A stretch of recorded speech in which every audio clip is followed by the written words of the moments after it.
Welcome back to the podcast. Pew, pew, pew, pew, pew. The award-winning podcast in our minds. Yeah. 10-time award-winning, 11-time nomination. Wow, we're so Podcast. We're so humble. I'm glad we're just humble, so we'll always continue to thrive in life. You gotta have a realistic goal to set. That's realistic? Oh no! I'm so fucked. So fucked. Don't make me cry this early in the morning. My God. When I mean morning, I mean afternoon, but you know. Time is an illusion nowadays. Honestly, it truly is. Oh man, I'm trying to think if I watched anything worth noting this weekend. I watched a couple episodes of Gwyneth Paltrow's new document. Well, no, I don't know if it's new, but it's the Goop. I'm sorry, Lab. you watched Goop? Why Goop, would you yeah. waste your time? Sorry, that came out wrong. See, I actually, meant, why do you waste your time? See, it's interesting that you aren't the only person who said that to me when I've mentioned that before. I guess there's a lot of stigma around, or stigmatism around Gwyneth Paltrow. I don't know what she's like, as a person. I can't really judge her, but the documentary itself is about her team and the research that they do around, therapy and holistic healing and stuff like that. Yes, I know. Yeah. Everybody's skeptical about it, but... I was air quoting real hard. But, no, I actually found it quite fascinating, some of the episodes. The first episode is about...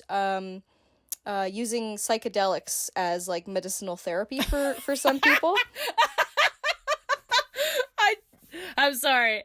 To be fair, I've personally never watched the doc. Yeah. But there's this guy on YouTube called JonTron, and he's done, before this, he did a video about her products, and then he did one about the documentary series, and oh my God, it's just, I could not stop laughing. It was so funny. Oh, really? To be fair, maybe it's just because it's his humor's, inserted in there. Yeah. But just, when he was going through when they're going through the doc, and I was like, what? What? What's happening? I don't know. What was the joke of it? It was something about how it was just how she just, Gwyneth Paltrow doesn't really do it herself, but she makes all her interns do it. Yeah. You go be the guinea pig for the psychedelic drugs. You let me know how that goes, all right? Yeah, that part, I'm not too sure why she does that, but I guess, I don't know if that's just her research team or what her thought process is behind that. Yeah, she isn't in the documentary itself fully. She kind of just checks in with them, and she's just kind of the face of it, I guess, so she has to be there. I don't know. Yeah, so vagina candles aside, the actual research that the team does is very interesting. And yeah, and I guess I bring it up because this is something that my sister is really starting to get into with her business, and it's just something that she kind of subscribes to in her lifestyle. And so I thought it was really fascinating to find out that there are people in the world that are trying to use psychedelic drugs as a form of therapy for people. And if in a good enough setting where there's a therapist and it's controlled, it can actually do a lot of good for people. And so I thought that was kind of fascinating to watch that. And just a couple of the other episodes is about just using your mind to help heal and reduce stress in certain situations, or how we're so hindered but also enlightened by our mind. So by a lot of the thoughts we have a day, or the anxieties and the stresses that we deal with, it hinders us from being able to do a lot of incredible things. And there's this one guy called the Iceman, Winhoff is his real name. Mm-hmm. But he's able to swim in glacier ice cold water through the process of this breathing technique that he does. He's able to trick his mind into his mind and his body into feeling like it's not cold being in ice water. Of course it's still cold, but you're not going to die from hypothermia because your brain isn't in complete flight or fight panic mode. Yeah. So it's interesting. I respect you, Kendra, but that shit just looks damn crazy. I don't know, the idea of like taking psycho drugs and just being like, I'm sure everything will turn out. I'm like, nah, I'll probably just fucking rage out. There's no way. Well, that's just it, right? Control. But if it's in a controlled setting with a therapist and stuff like that, there's no way that you could, like, obviously whatever experience you have is your own, and it could be a negative one. That's what like they're saying in the documentary, is like some of them have great experiences, some of them have, upsetting ones. There was one girl who, her father passed away, and so during her experience she saw him, and it just like made her really, really emotional. Like, she was crying a whole lot and everything, but being able to just kind of let go of those feelings, or bring up that experience again, it was very cathartic for her to just be able to release that afterwards, because she was obviously harboring a lot of emotions regarding him still. So to some people it seems weird, and I see, like, I can understand that, but I think if it's able to help people, at least some who aren't able to get that kind of closure or therapy that they need in other ways, if this is an option that they can use, I'm all for it. I say, hey, go for it. Yeah, I'm just gonna purchase her vampire blood and call it a day. Gosh. Well, this week I watched New Mutants. Woof, yes, woof. That's right. It was a movie. Yeah. So, the fastest synopsis I can give, basically, there's these kids, and there's like in this, it's like an asylum-ass looking building, and they're going through this therapy because they have mutant powers and they're trying to like control them. But then the asylum starts going crazy with their nightmares, and they're like, who did it? It's very bizarre. Mm-hmm. I feel bad because after I watched it, I like found a very extensive Wikipedia article talking about like the production of the film. Oh yeah, and it kind of just made me a little sad because it sounds like it was in production ever since like 2014, right after the same director who did Fault in Our Stars. Weird choice, but whatever. I think everyone should have the opportunity to show them their skill sets off. Like, yes, maybe you only do romantic comedies, but there's no reason why you can't do a superhero horror film. None whatsoever. Yeah, why not? But, like, from what I understand from reading it, is that it sounds like they were going for this horror aspect, but then, like, they were tiptoeing around it, and then they shot their movie, and then... But when they did the first trailer, all they really cut together was all their horror elements, which wasn't a whole lot, but that's what they showed. Mm-hmm. So then, as an audience member, you see this and go, oh, this is a horror. So everybody, I guess, responded super positively, and then they were like, oh, maybe we should do pickup shots to really emphasize the horror. Mm-hmm. But then with the whole thing with Disney acquiring it and all this other stuff, like those pickup shots just never came to be. Mm. And so they were left with whatever they had. And then this movie was finally released to the public. So it's just weird reading how they're like, we want to be like One Who Flew Over the Cuckoo's Nest, but also Breakfast Club, but also like The Shining. And I was like, those are three very different films.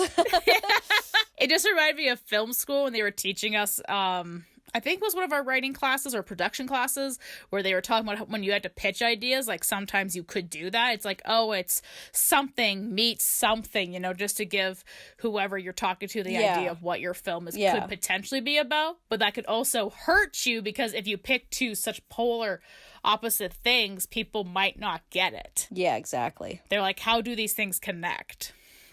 And so I think that's where the movie kind of fails. Mm-hmm. But it was interesting reading a lot of the negative reviews because most people just seemed like they were mostly just disappointed that these horror elements that they were promised in the trailer just never came to be. Mm-hmm. I still think there was cool stuff in the film. But then there was also other people who were like, 5 stars! I'm like, all right, so I feel like there was like the one camp where they were like 2 stars and big realistics, and the other people were like, no, 5 stars, it's amazing, I don't know what you're talking about. And then Maisie Williams was in it, but I also feel like she was cast because they're like, we're gonna do this mutant character called Wolfbane, who she turns into a wolf. You're on Game of Thrones with wolves. I guess we should cast you. I feel a little bad, but I thought she was fine. Although, again, her accent was weird because to me it sounded a little Irish, but it kind of flipped between Irish and Scottish. To be fair, maybe that's just my lack of knowledge, but that's what it felt like. And then when I actually was Googling it, they're like, no, she, like, the character is Scottish. And I was like, okay, I'm pretty sure she is Scottish, so I don't know. Regardless, I didn't think the kids were awful. I thought they were perfectly adequate. I didn't think there was anything overly wrong with their performances. I think they were just kind of stuck in a suckfest movie, which happens. You know, you can still have good actors, but the movie can just still be shit. Yeah. But yeah, in conclusion, I was just sad that, yeah, I'm not a very good horror person, and I was ready to, like, just seeing some of the visuals from the trailer, I was ready for a horror X-Men movie, but honestly, like, Until Dawn was scarier than this movie. Like the game Until Dawn? Yeah. Honestly, the video games, like, that we've been playing lately, like that and Man of Medina, I think those were scarier than this film. So, just to put that into perspective. Interesting, yeah. I guess, well, like you said, you went into it expecting it to be horror-esque. So, yeah. I also went in with, like, the lowest of expectations because this movie's been delayed for 2 years. So, I didn't really know what I was expecting. Interesting. Right? And I guess the other thing is that, yeah, it's just the storytelling was very off. And like I said, it felt very choppy. And yeah, they didn't explain a lot of things very well. And I'm wondering if that's going back to the Wikipedia article when they were actually talking about when they were writing the film. They were actually talking about how it was supposed to, it was actually going to be set in the 80s, like X-Men Apocalypse that came out. Oh, yeah. So, supposedly that was supposed to happen 3 years after that event. But then they, like, scrapped it all together because they were going to have appearances from Professor Xavier and Storm, the actors who were in the Apocalypse one. But that all got scrapped. So, I am wondering if it was just kind of, you know, leftover ideas from many different times they tried to rewrite the script. Otherwise, I mean, it could have been cool, but yeah. It kind of just suffered from that, from, like, quite a few things. But, yeah. I'm just kind of happy because, like, supposedly they were going to make this into a trilogy. And I'm like, you know what? Just stick with this one and move on. Yeah. The positives, even though I made fun of Macy Williams being cast as this wolf-esque X-Men character, but I found a new X-Men I like, Wolfbane. Nice. A girl character who can transform herself into a wolf or have wolf-like elements, so it's not full transformation, which I think is fucking dope. I mean, Logan's still my top X-Men, but, you know, Wolfbane, you're coming in a close second. That's pretty cool. Right? Those are the positives. Nice. Well, that's good at least. And then I was telling Kendra earlier, I watched JoJo Rabbit last night and cried. So good. So good. I can't think of a single bad thing. I'm still trying to get over the crying that I experienced alone in my basement. To me, this is like dark comedy. Yeah, I guess that's a good way to describe it, yeah. I feel like, and I mean, personally, I realize it's my fault as well. I throw around dark comedy a lot when just, like, the humor is considered dark or something. But to me, like, this is perfect because it balances this, obviously, this very serious topic of happening during World War II. Yeah. But injecting it with this weird humor, how this boy has an imaginary friend who is Adolf Hitler. Yeah. But it makes sense because he's been indoctrinated to, like, believe that, oh, Hitler is right. There's this whole scene, like, this opening scene where they're comparing kind of Hitler to the Beatles, you know? Because I believe they played the song I Want to Hold Your Hand, but they're singing in German. Right, yeah. But I thought that was a perfect way to set up the fact that, yeah, people believed this man.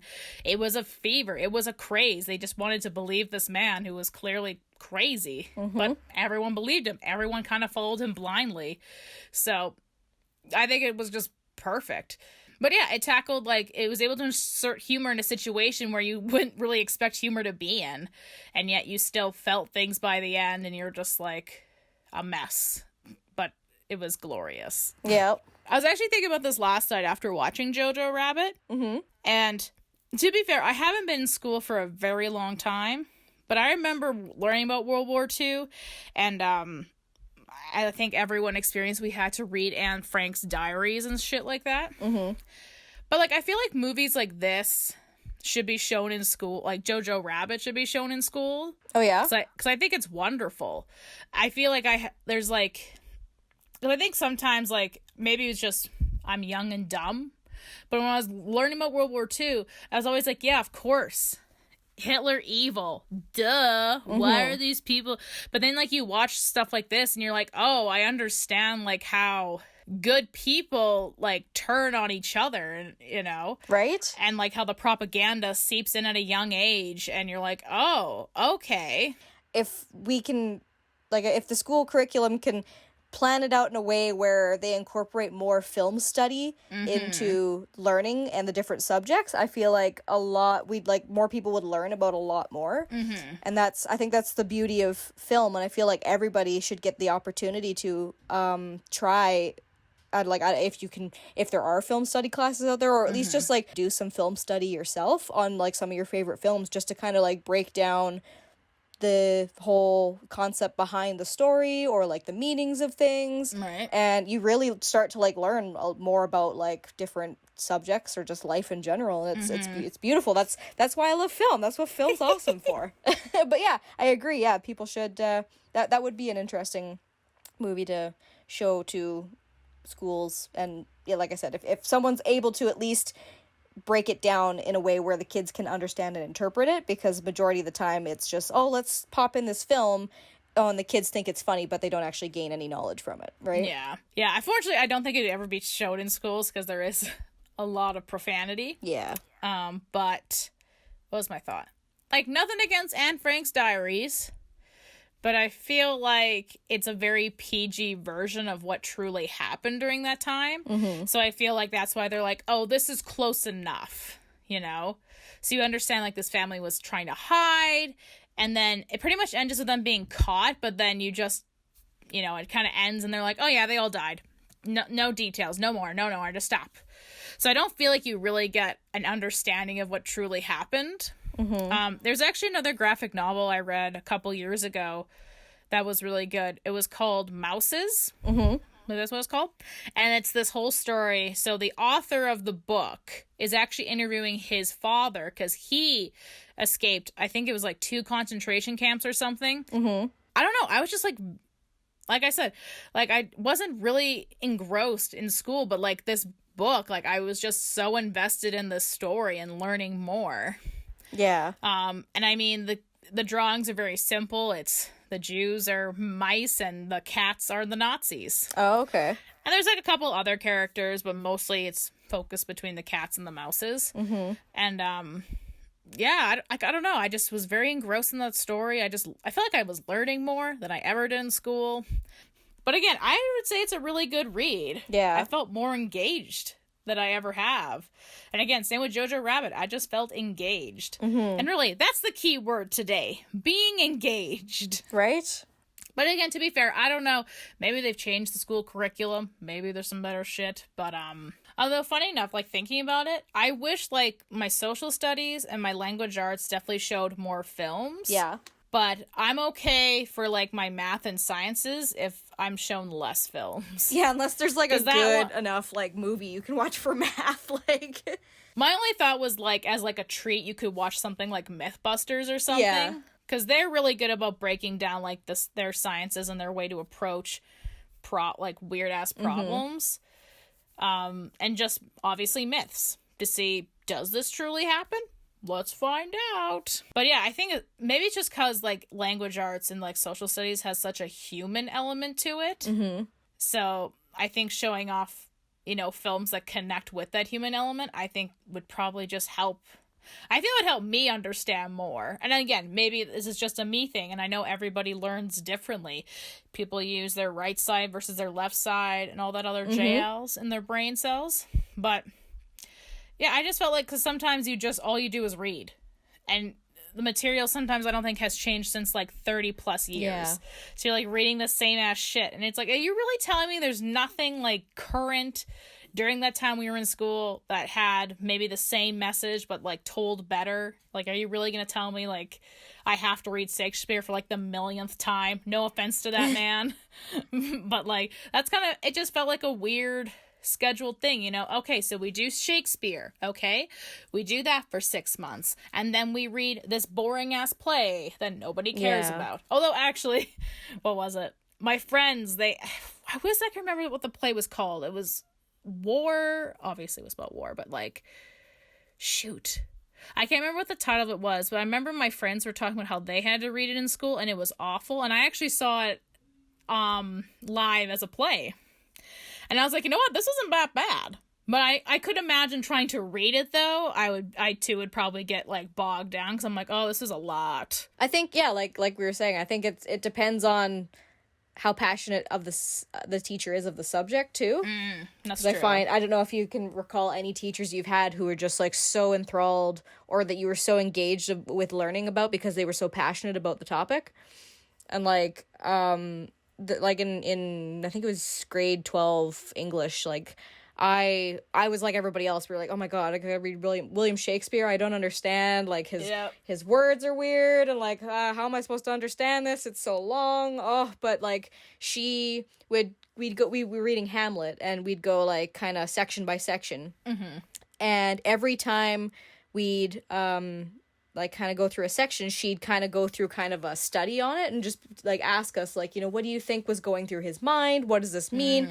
But then on top of that too, we'd also, after every section that we'd read, we'd watch the Kenneth Branagh version of the film for it too. And that, like, I really just being able to have a visual comparison to the literature we were reading and then kind of breaking down everything through there really helped me understand like who this Hamlet person is and like why William Shakespeare wrote the way he did or like why Hamlet was going through the things he did.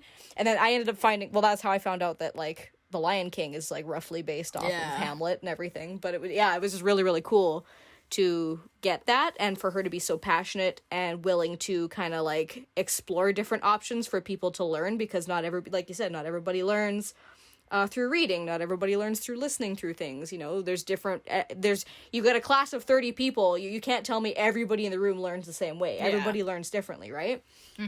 So yeah, so it was really neat that she did that. That's cool. That actually, two things. So that actually reminds me when we were in film school and we were learning about writing. And we were writing our scripts, and one of our teachers, a fucking amazing guy, we were learning like how to write like the beginning, middle, and end of like stories and how they all connect and stuff like that. So we watched Little Miss Sunshine, and I just remember. And that was good, too, because, like, yeah, we would work on, like, oh, how do we craft a beginning of a story? And then we'd watch a certain half of Little Miss Sunshine, and then we'd stop, and then we'd learn more, and then we'd watch, because, man, like, that was a good incentive, because I just wanted to watch that film. I was like, yo, let's go! I was like, teach us so I can just consume the film! Right, but then you looked forward to the next class, because you're like, oh, I get to see more, and, like, learn more. But, yeah.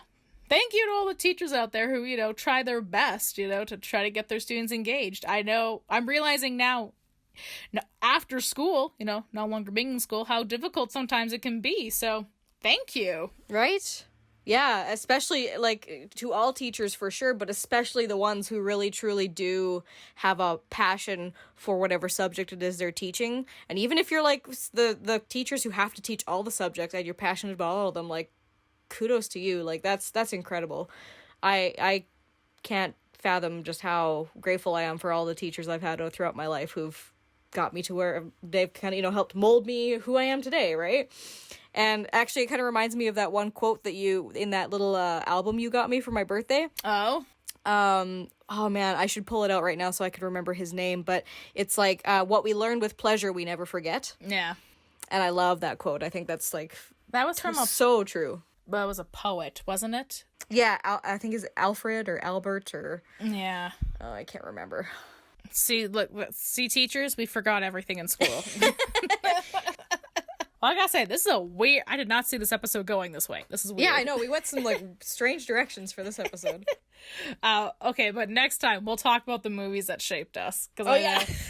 Because I forgot about that. Yeah, I'm still editing the other one, and I was like, oh, yeah. And I was like, oh, yeah, we're going to talk about it next time. But, yeah, next time. All right, well, it gives us an extra time to think about it. Because I totally forgot about it. So. Yeah, good, because I could barely think of... I think I got 2, maybe. I was just nice. like, okay, yeah, cool. Know.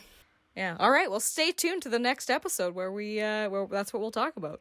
Hell yeah, but I guess that's it for today. Yeah. Happy Tuesday.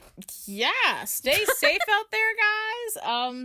Continue to try to be the best person you can be. Consume all the content. Never stop learning. Never stop learning. No matter if it's Gwyneth Paltrow's vagina candles or, if learning about Hitler in movies, and I don't know where I'm going with this anymore. Okay, bye! Bye! Monkey, Monkey, and slap.